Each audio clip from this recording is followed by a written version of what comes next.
تازہ ترین خبروں، تجزیوں اور تبصروں کے ساتھ میں ہوں ارشد عزیز ملک۔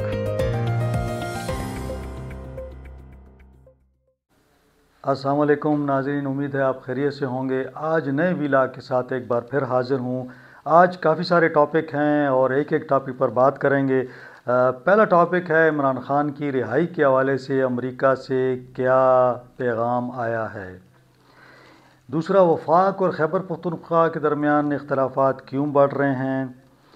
تیسرا، گڈ طالبان اور بیڈ طالبان کے حوالے سے بات ہوگی، اور ساتھ ساتھ پاک افغان سرحد بھی کھل گئی ہے، اس پر ڈیٹیل میں بات کرتے ہیں۔ ساتھ ساتھ افغان مہاجرین کے انخلاء کے حوالے سے کیا تیاریاں ہیں، کتنے لوگ جا رہے ہیں، اس پر بات ہوگی۔ اس سے پہلے کہ میں ڈیٹیل میں جاؤں، آپ سے وہی ریکویسٹ کہ چینل کو سبسکرائب کریں، لائک کریں اور دوستوں کے ساتھ شیئر بھی کریں۔ ساتھ میں اگر آپ بیل آئیکن کو، اس گھنٹی کو پریس کر دیں تو میرا خیال میں کہ آپ کو بڑی جلدی اور جیسی ویلاگ آئے گا آپ کو مل جائے گا۔ جی، پہلے بات کرتے ہیں کہ عمران خان کی رہائی کے حوالے سے امریکہ میں کیا ہو رہا ہے۔ تو ہوا یوں کہ امریکی دفتر خارجہ کی پریس بریفنگ ہوتی ہے ہر ہفتے۔ اس مرتبہ بھی ان کی پریس بریفنگ ہوئی اور وہاں پہ ایک پاکستانی جرنلسٹ ہیں، فرنٹیئر پوسٹ کے ساتھ منسلک ہیں، جلیل افریدی، جو رحمت شاہ افریدی کے برخوردار ہیں۔ انہوں نے وہی سوال جو انہوں نے وائٹ ہاؤس میں پوچھا تھا ترجمان سے، وہی سوال انہوں نے پوچھا کہ جی عمران خان صاحب پاکستان کے پاپولر لیڈر ہیں، وہ پاکستان میں گرفتار ہیں، ان کو سختی ہے، ان کے ساتھ یہ ہو رہا ہے، پارٹی میں ہیومن رائٹس کی جو ہے وائلیشنز ہو رہی ہیں۔ تو انہوں نے ایک لمبا چوڑا سوال کر دیا۔ اب دلچسپ بات یہ ہے کہ اس کا جواب، اب آپ جواب سن لیں۔ Pakistan, the most popular leader with a majority number of seats in the parliament, Imran Khan, and the biggest charity collector as well, has been languishing in jail since last 2 years. And in 2 years, everything in the country, whether it is the democracy, whether it is the women's rights, everything has been shattered since last 2 years. President Trump was talking a lot about Pakistan before the elections, and thousands of his new voters in the US and millions of Pakistanis are expecting him to take some sort of action with regard to that country. Do you have anything in mind or have heard anything the president said? Well, what I can tell you, as I've just noted about Turkey, is I'm not going to comment on the internal frameworks of another country. I do know that, what's it been, 8 weeks? President Trump's been here 8 weeks? Yes. And it's a lot's going on, right? Regarding his intentions and actions, you can reach out to the White House, but I do think that, President Trump has made it clear that, as has Secretary Rubio, that we care about the planet, we care about our neighbors, we care about what's happening on the globe, and that's been evidenced by our actions. So, thank you, sir. Yes. تو آپ نے سنا کہ انہوں نے کیا کہا۔ انہوں نے بجائے پاکستان کی بات کرنے کے ترجمان نے ترکی کی بات شروع کر دی، اور پھر انہوں نے اس قسم کا جواب دیا جیسے کہہ رہی ہوں کہ ہمارا اس سے کیا تعلق ہے، آپ جانیں اور آپ کا عمران خان جانے۔ تو بہرحال یہ دفتر خارجہ کا ایک رد عمل تھا، اور انہوں نے اس بات کو بالکل ہی گول کر دیا اور کسی قسم کا رسپانس نہیں دیا۔ تو یہ بار بار ہم نے دیکھا ہے کہ تحریک انصاف کی یہ کوشش ہوتی ہے کہ کسی طریقہ سے عمران خان کے حوالے سے صدر ٹرمپ جو ہیں کوئی بات کریں یا امریکہ کوئی بات کرے۔ میرا نہیں خیال کہ امریکہ اتنا کھل کھلا کے کوئی بات کرے گا۔ اگر اس نے کرنا بھی ہے تو وہ ایک میسیجنگ ہوتی ہے، اور وہ میسیجنگ جو ہے اوپنلی نہیں ہوتی، وہ کسی ذریعے کے ہوتی ہے، اور وہ اوپن کبھی بھی ایسی مطالبہ نہیں کریں گے کہ آپ عمران خان صاحب کو رہا کر دیں۔ بہرحال اس پر ہم نے پہلے بھی ویلاگ کیا تھا اور میں نے اس میں ڈیٹیل میں بات کی تھی۔ اب چلتے ہیں، وفاق اور خیبر پختونخوا جو ہیں وہ آمنے سامنے آئے ہوئے ہیں، اور کیا وجوہات ہیں۔ تو جناب وجوہات یہ ہیں کہ وزیر اعلیٰ علی امین خان گنڈا پور، انہوں نے جو ہے نا 2 اعلانات کر دیے ہیں۔ ایک تو انہوں نے اعلان کیا کہ غیر ملکی جو پاکستان میں ہیں افغان مہاجرین، ان کے یہاں سے نخلا کے حوالے سے انہوں نے اختلاف کر دیا ہے. انہوں نے کہا کہ ہم نہیں کسی کو نکالیں گے، بلکہ افغان مہاجرین جو پاکستان میں موجود ہیں ان کو یہاں تو شہریت دی جائے، تو نکالنا دور کی بات ہے. اب یہ اختلاف چل پڑا ہے. اب دیکھتے ہیں کہ صوبائی مشینری جو ہے 1 اپریل سے متحرک ہوتی ہے یا نہیں ہوتی. کیا حکمت عملی ہوگی؟ وفاق کہے گی کہ افغان مہاجرین کو آپ نکلیں اور صوبائی حکومت کہے گی کہ نہیں آپ رہیں. تو میرے خیال میں کہ یہ ایک بڑا عجیب سا پھڈا بن جائے گا. اب دیکھنا یہ ہے کہ وفاق مانتا ہے یا علی امین صاحب مانتے ہیں. ساتھ ساتھ ایک ایشو تو افغان مہاجرین کا چل ہی رہا تھا. دوسرا ایک جو آپریشن کے حوالے سے ہم سن رہے تھے کہ جو قومی سلامتی کمیٹی کا اجلاس ہوا اس کے اندر کافی سارے معاملات پہ ڈسکشن ہوئی، اور یہ بات بھی ہوئی کہ دہشت گردی جو ہے روز بروز بڑھ رہی ہے، لہٰذا جن علاقوں میں طالبان کی اکثریت ہے، دہشت گرد موجود ہیں، تو وہاں پہ کارروائی کی جائے. تو اس حوالے سے کچھ آپریشن کی بھی اطلاعات آ رہی ہیں کہ بعض علاقوں میں آپریشن کا فیصلہ ہوا ہے. اب یہاں پہ علی امین گنڈاپور صاحب نے ایک بار پھر ایک موقف اختیار کیا ہے، اور ان کا موقف یہ ہے کہ میں خیبر پختونخوا کے اندر آپریشن کی اجازت نہیں دیں گے. اب وفاق اگر چاہتا ہے اور فوج چاہتی ہے کہ وہ آپریشن کرے، تو بغیر صوبے کے مدد کے اور صوبے کے تعاون کے کوئی بھی آپریشن صوبے میں پہلے تو ہو نہیں سکتا. اگر ہوتا بھی ہے تو وہ کامیاب نہیں ہوگا. علی امین صاحب کا جو موقف ہے میں سمجھتا ہوں بڑا واضح ہے. انہوں نے 2-3 اس میں باتیں کی ہیں. ایک تو انہوں نے کہا کہ اگر بڑا آپریشن ہوتا ہے تو بہت بڑی تعداد میں لوگوں کا انخلا ہوگا.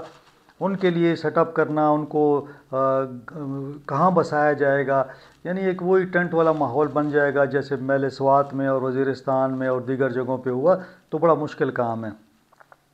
ساتھ میں وہ یہ کہتے ہیں کہ جب یہ لوگ نکلتے ہیں تو جو دہشت گرد ہوتے ہیں طالبان، وہ بھی ان کے ساتھ نکل آتے ہیں، کیونکہ آپ کیسے کسی کا پتہ لگے گا کہ یہ طالب ہے، یہ دہشت گرد ہے، سوائے ان کا پتہ لگے گا جو پاکستانی شہری نہیں ہوگا. باقی لوگ تو اسی ایک جو قافلے نکلیں گے وہاں سے ہجرت کریں گے، وہاں سے اپنے آپریشن کے لیے جگہ چھوڑیں گے گھر، تو صرف ان کا پتہ لگتا ہے. تو یہ اب اس پر بھی اختلاف ہو گیا ہے وفاقی حکومت اور صوبے کے درمیان.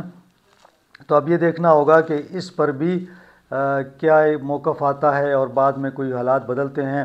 ویسے ان کی ایک بات سے تو میں بھی اتفاق کرتا ہوں کہ دیکھیں آپریشن تو مسلسل ہو رہے ہیں صوبے کے تقریباً تمام اضلاع میں. ٹارگیٹڈ بیس، انٹیلیجنس بیس آپریشن تو چل رہے ہیں، وہ تو کوئی اس میں دو رائے نہیں ہے. تو اگر آپ نے اسی کو چلانا ہے تو میرے خیال میں کہ اس سے بہتر یہی ہے کہ آپ اسی طرح کے چھوٹے چھوٹے آپریشن کرتے رہیں تاکہ لوگ بھی ڈسٹرب نہ ہوں اور جو دہشت گرد ہیں ان کو بھی آپ پکڑ لیں.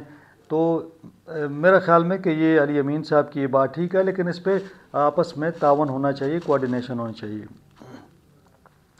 ہم کہتے تھے کہ گڈ طالبان اور بیڈ طالبان ہیں، تو جناب اگلا موضوع یہی ہے. اور علی امین گنڈاپور صاحب نے بڑے واضح انداز میں بتایا ہے کہ صوبے کے اندر گڈ طالبان گھوم رہے ہیں، آزادانہ گھومتے ہیں، انہیں کوئی نہیں روکتا اور وہ یہاں پہ گشت کرتے ہیں. ساتھ ساتھ انہوں نے کہا کہ یہ طالبان جو ہیں یہ بتاخوری، جرائم اور لوگوں کو چیک کرنا، لوگوں کو ہراساں کرنا، اس میں بھی ملوث ہیں. یہ ایک بہت بڑا ایک میں سمجھتا ہوں کہ دعویٰ ہے. اور یقیناً اور ساتھ میں انہوں نے یہ بھی بتایا کہ تقریباً کوئی 11,000 جو طالبان ہیں وہ خیبر پختونخوا میں پہنچ چکے ہیں. وہ بتاتے ہیں کہ کوئی 22,000 جو ہیں وہ ابھی سرحد کے پار ہیں. تو یہ اور پھر بلوچستان کو بھی آپ دیکھ لیں تو یہ ایک بہت بڑی تعداد ہے. یعنی ہم جب سنتے تھے کہ 40,000 کے قریب لوگ ہیں، تو یہ ان کی یہ تعداد جو ہے اب وزیر اعلیٰ خیبر پختونخوا نے کنفرم کی ہے کہ 11,000 جو دہشت گرد ہیں وہ خیبر پختونخوا میں موجود ہیں، 22,000 جو ہیں سرحد کے اس پار موجود ہیں. اب یہ بات بھی ان کی بڑی وہ ہے کہ آپ 2200 کلومیٹر کی ہماری یہ سرحد ہے، تو اس پر آپ کیسے یہاں چیک رکھیں گے؟ لوگ آتے ہیں، لوگ چلے جاتے ہیں بڑی آسانی سے، اور بعض اوقات تو لوگ پیسے دے کر بھی آ جاتے ہیں.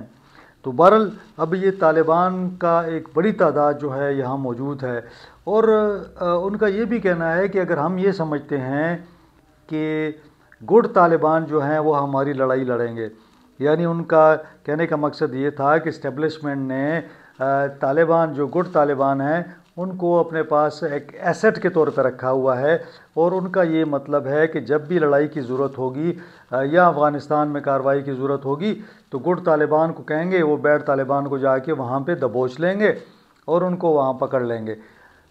وہ کہتے ہیں کہ ہمیں کیا ضرورت ہے، ہم اس قسم کے کام کرتے ہیں جب ہمارے پاس اپنی فوج ہے، ہماری پولیس ہے، تو ہم گڈ طالبان کو کس لیے استعمال کرنا چاہتے ہیں، جبکہ یہ جو گڈ طالبان ہیں یہ ناکے لگاتے ہیں، لوگوں کی تلاشیاں لیتے ہیں، لوگوں سے بتا لیتے ہیں، لوگوں کو قتل کرتے ہیں، جب بھی ان کا دل چاہتا ہے یہ اپنی مرضی سے آپریٹ کرتے ہیں، نہ ان کو پولیس پوچھ سکتی ہے نہ کوئی اور ادارہ پوچھتا ہے، کیونکہ اسٹیبلشمنٹ ان کے پیچھے ہوتی ہے اور وہ سمجھتی ہے کہ یہ ہمارے لوگ ہیں، ان کو آپ کچھ نہ کہیں، یہ بڑے اچھے طالب ہیں۔ تو طالبان میں سے اچھا برا کوئی نہیں ہے، تمام جو ہیں وہ اسی طرح ہیں، ڈیپینڈ کرتا ہے کہ وہ کیا کرنے جا رہے ہیں۔ اگلا موضوع بڑا جو کافی دنوں سے ہم دیکھ رہے تھے کہ کوئی 21 فروری سے ایک معاملہ چل رہا تھا کہ پاک افغان سرحد بند تھی، اور وہاں پہ کچھ طالبان نے غیر قانونی تعمیرات کر رہے تھے جو پاکستانی حدود میں آ رہی تھیں، اس پہ ایک تنازع کھڑا ہوا، پھر فائرنگ بھی ہوئی، کچھ لوگ یہاں پہ زخمی ہوئے اور کچھ افغانستان میں بھی زخمی ہوئے، ہتھیاروں کا استعمال کیا گیا اور بھاری ہتھیار بھی استعمال ہوئے۔ اب یہ تقریباً 26 روز آپ سمجھیں کہ یہ بند رہا، تو اربوں روپے کا نقصان ہوا ہے، کیونکہ تجارت بند تھی تو پاکستان کو بھی نقصان ہوا ہے، افغانستان کو بھی نقصان ہوا ہے، اور بدقسمتی یہ ہے کہ دونوں حکومتیں اس معاملے کو سلجھانے میں ناکام رہی، نہ پاکستانی حکومت کچھ کر سکی اور نہ ہی افغان حکومت کچھ کر سکی۔ تو آخر میں یہ ہوا کہ فیصلہ یہ ہوا، اور اس میں علی امین گنڈا پور صاحب نے کافی کردار ادا کیا، کہ یہاں پہ جو افغان چیمبر کے لوگ ہیں، یعنی خیبر پختونخوا پاک افغان چیمبر بنا ہوا ہے، تو یہاں پہ جو ان کے مشران ہیں اور افغانستان میں جو مشران ہیں ان کو کہا گیا کہ جی آپ بیٹھیں اور جرگہ کریں۔ انہوں نے کئی میٹنگز کی، بات چیت کی، اور کئی دفعہ وہ جناب افغان حکومت سے رابطہ ہوتا رہا، پاکستانی حکومت سے رابطہ ہوتا رہا، تو اللہ اللہ کر کے پھر وہ کوئی بات اس تک بنی کہ ٹھیک ہے ابھی فی الحال سیز فائر کرتے ہیں۔ 15 اپریل تک کی بات ہوئی کہ سیز فائر ہوگی اور جو تعمیرات ہو رہی تھیں غیر قانونی وہ بند ہو جائیں گی۔ اس دوران جو ہے وہ آج سے تجارتی سرگرمیاں بحال ہو گئی ہیں، یعنی جو ہزاروں ٹرک کھڑے تھے پاکستان میں اور اسی طرح افغانستان میں، تو وہ دونوں چل پڑے ہیں۔ تو آج کراسنگ ہوئی ہے، مطلب پاکستانی مال جو ہے افغانستان پہنچا رہا ہے اور افغان جو سامان ہے وہ پاکستان آ رہا ہے، تو کافی تاجروں کو نقصان ہوا، اس میں اربوں کا نقصان ہوا ہے۔ پاکستان کو بھی ڈیوٹی کی مد میں بھی نقصان ہوا، یقیناً جب آپ کچھ سامان جاتا ہے تو اس پہ ٹیکسز ہوتے ہیں، آنے والے سامان پہ بھی ٹیکسز ہوتے ہیں، تو وہ بھی رہ گئے۔ اب چلتے ہیں اپنے آخری موضوع کی جانب۔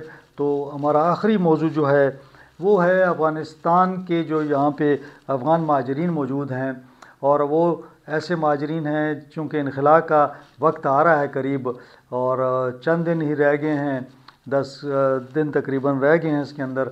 تو اب انہوں نے کچھ اطلاعات ایسی ہیں کہ تقریباً 1000 خاندانوں نے رجسٹریشن کروائی ہے، اور اس لیے رجسٹریشن کروائی ہے تاکہ ان کو پھر بعد میں گرفتار نہ کریں یا ان کو تنگ نہ کریں، تو انہوں نے ایک رجسٹریشن کروا لی ہے۔ تو 1000 خاندان جو ہیں وہ افغانستان جانے کے خواہش مند ہیں، جبکہ ہمارے پاس اس وقت کوئی 8,40,000 یا 60,000 کے قریب ایسے لوگ ہیں جو کہ اللیگل ہیں، ان کے پاس کوئی ڈاکومنٹس نہیں ہیں۔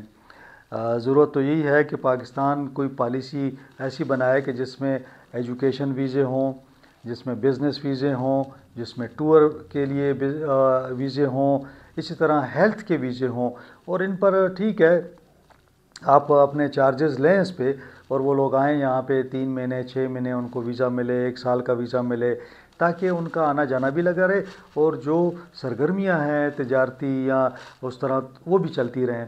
تو میرے خیال میں کہ وہ یہ بات ہو رہی تھی کہ جی خیبر پختونخوا میں اس کا زیادہ اثر پڑے گا، کیونکہ یہ لوگ جائیں گے تو یہاں پہ جو کرائے پہ انہوں نے گھر لیے ہوئے ہیں ان کے ریٹ بھی کم ہوں گے، دکانیں بھی ان کے پاس ہیں وہ بھی خالی ہوں گی۔ اسی طرح جہاں پہ بعض لوگ تو یہ بھی کہتے ہیں کہ ظاہر ہے 9 لاکھ لوگ ہیں تو یہ کھاتے پیتے بھی ہیں، یہ یہیں سے خریداری کرتے ہیں، تو اس طرح جو ہمارے شاپس کیپر ہیں یا لوگ کام تجارت کرتے ہیں تو ان کا جو خرچہ ہے یعنی جو آمدن ہے ان کی وہ کم ہوگی۔ بہرحال یہ تو ایک نیچرل فنوما ہے کہ آبادی زیادہ ہو تو وہ خریداری زیادہ ہوتی ہے، لیکن اس کے ساتھ ساتھ ایشوز بھی بنتے ہیں، جو ایشوز یہاں پہ خیبر پختونخوا میں ہمیں نظر آتے ہیں، جہاں پہ یہ لوگ سستے داموں کام کرتے ہیں جبکہ پاکستانی نہیں کام کر سکتے وہاں پہ۔ بہرحال آج یہ بہت ساری خبریں جمع تھیں تو میرا یہ خیال تھا کہ میں ان سب پر تھوڑی تھوڑی بات کر لوں۔ آج کے لیے اتنا ہی، اور انشاءاللہ اگلے ولاگ میں ملاقات ہوگی۔ مجھے اجازت دیں، اللہ حافظ۔